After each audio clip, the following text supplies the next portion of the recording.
Hallelujah, praise the Lord. सभी को जय मसीह की। आज हम एक वचन सीखेंगे जो है इफिसियों की पत्री 2 अध्याय 8वां वचन मैं पढ़ रही हूँ।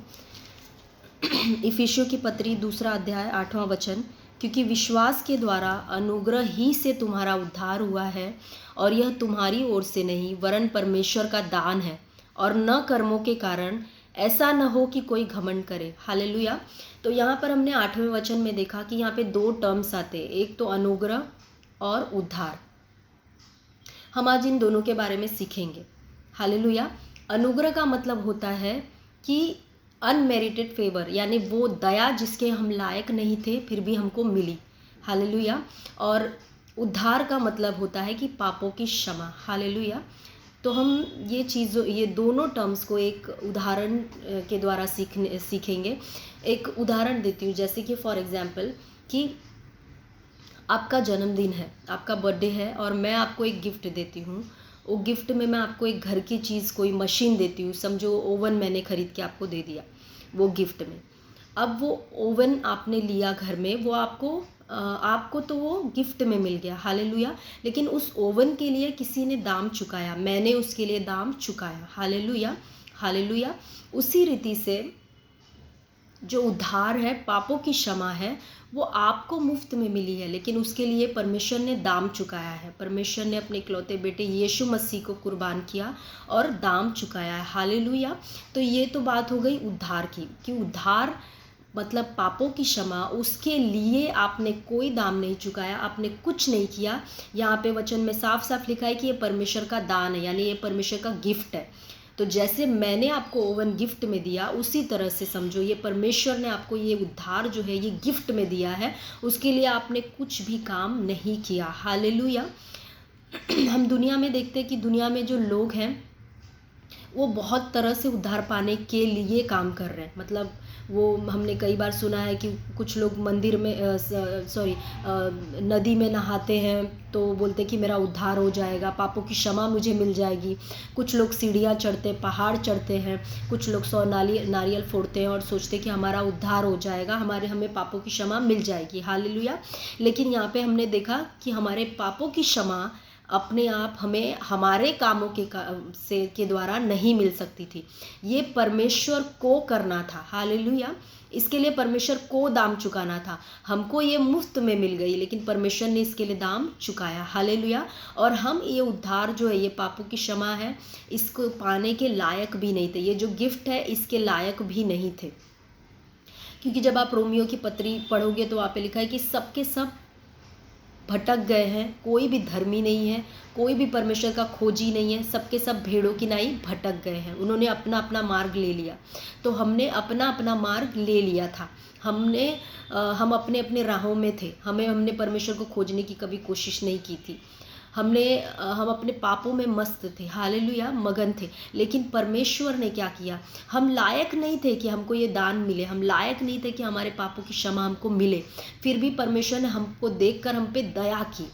हालेलुया। उसने दया की और हमें पापों की क्षमा दी, क्योंकि परमेश्वर नहीं देख सकते थे कि हम नरक में जाएं। हालेलुया। इसलिए परमेश्वर ने हम पर दया की और हमें पापों की क्षमा दी। यही जो दया है ये अनुग्रह है।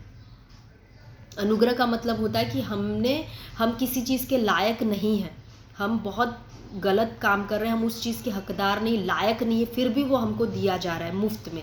वो अनुग्रह है। हालेलुया। तो परमेश्वर ने हम पर अनुग्रह किया और हमें उद्धार दिया, पापों की क्षमा दान में दे दिया, हमें उद्धार गिफ्ट में दे दिया।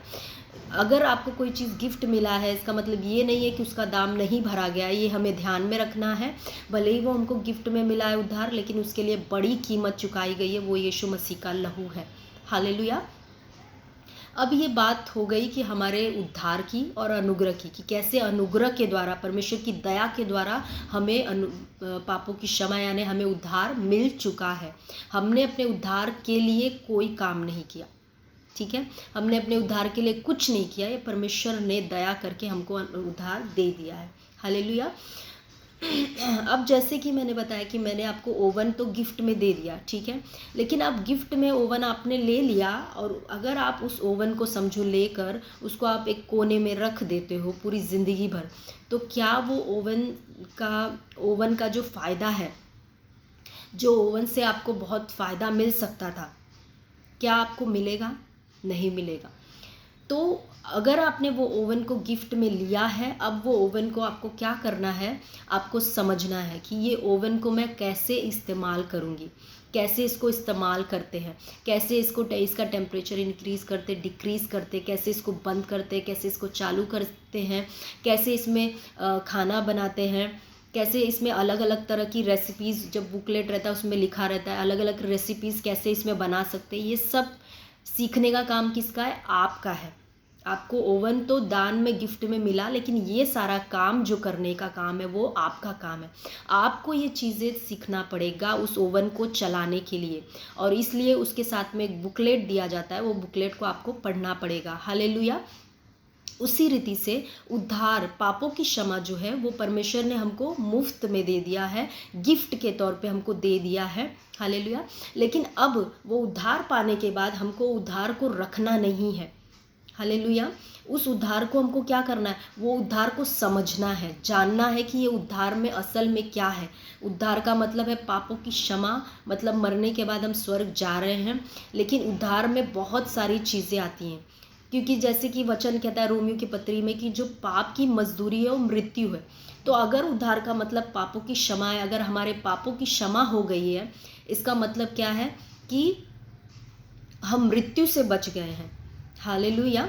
अब बीमारी का, गरीबी का, श्रापों का हमारे ऊपर कोई कब्जा, कोई अधिकार नहीं है। तो उद्धार एक बहुत बड़ा मैटर है। उद्धार मतलब पापों की क्षमा मतलब बहुत बड़ा मैटर है। इसमें सारी चीज़ें हमारी इंक्लूडेड है। हमारा हीलिंग, चंगाई, हमारा छुटकारा, हमारी प्रॉस्पेरिटी, ये सारी चीज़ें हमारे उद्धार में इंक्लूडेड है। हालेलुया। तो अगर आपको उद्धार मिल गया है तो अब आपको इस उद्धार को जानना है, इस उद्धार के बारे में जानना है कि ये उद्धार क्या चीज़ होती है और मैं कैसे इसको एक्टिवेट करूँ, कैसे इसको काम में लाऊँ।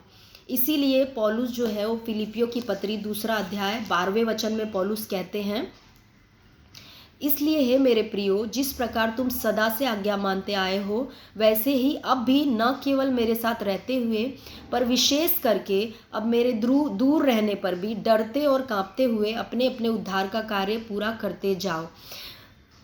ध्यान दीजिए, वचन में पौलुस ने कहा कि अपने अपने उद्धार का कार्य पूरा करते जाओ।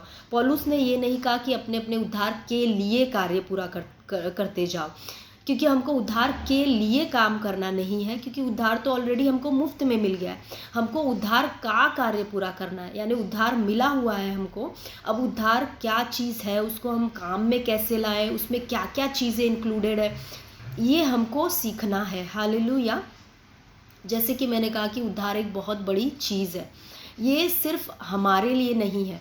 अगर हमको उद्धार मिला है तो ये इसमें हमारा फ़ायदा है और हम दूसरों के लिए भी, पूरी दुनिया के लिए भी आशीष का कारण बन सकते हैं। उद्धार इतनी बड़ी चीज़ है, तो ये उद्धार को समझना बहुत ज़रूरी है कि इसमें कैसे हम चल सकते हैं, कैसे हम अपने उद्धार में चल सकते हैं, कैसे अपने उद्धार में भरपूरी का जीवन हम जी सकते हैं। हालेलुया। कैसे हम बीमारियों से पूरी तरह से मुक्त रह के एक स्वस्थ जीवन जी सकते हैं, कैसे एक प्रॉस्परस जीवन जी सकते हैं, समृद्ध जीवन जी सकते हैं, कैसे हम हमेशा जयवंत जीवन जी सकते हैं। ये सब कुछ हमारे उद्धार के अंदर है। तो इस उद्धार को सीखना, समझना, ये हमारा काम है। और जैसे कि मैंने कहा आपको कि ओवन के साथ कैसे उसको यूज़ करना है, वो सब के लिए एक बुकलेट दिया जाता है। आपको वो बुकलेट पढ़ना पड़ेगा और आपको वो ओवन को काम में लाना पड़ेगा। हालेलुया। उसी तरह से परमेश्वर ने हमारा उद्धार किया और हमको एक बुकलेट दिया। वो बुकलेट है हमारा बाइबल।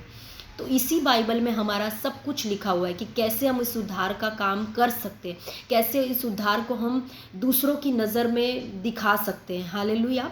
उद्धार मतलब पापों की क्षमा, हम स्वर्ग जा रहे हैं, पापों की क्षमा हो चुकी है, लेकिन ये मेरे लिए सिर्फ ये छोटी सी बात है। उद्धार का एक छोटा सा हिस्सा है कि मैं स्वर्ग जा रही हूँ, लेकिन उद्धार जैसे कि मैंने कहा बहुत बड़ी चीज़ है।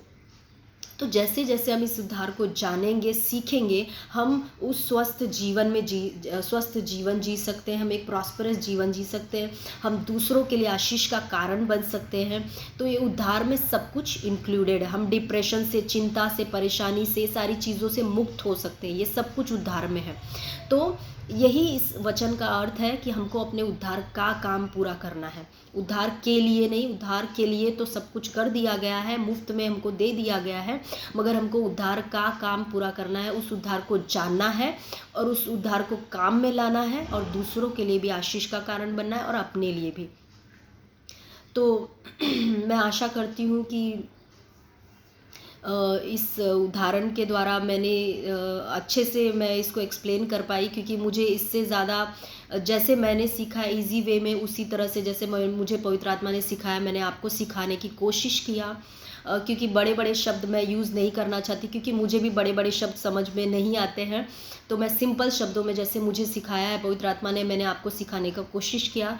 तो मैं आशा करती हूँ कि ये चीज़ आपको समझ में आई होगी कि आपको अपने उद्धार के लिए काम नहीं करना है, वो आपको दिया गया है। आपको अपने उद्धार का काम करना है, जो उद्धार मिला है उसको आपको एक्टिवेट करना है, उसको काम में लाना है। और वो काम में तभी आप ला सकते हो जब आप वचन को पढ़ते हो, आप उस उद्धार के बारे में और ज़्यादा जानते हो और प्रार्थना करते हो, तो आप उस उद्धार का काम जो है वो कर सकते हो और लोगों को भी आपका जो उद्धार आपको मिला है वो दिखाई देने लगेगा और आप एक आशीष का कारण बन सकते हो।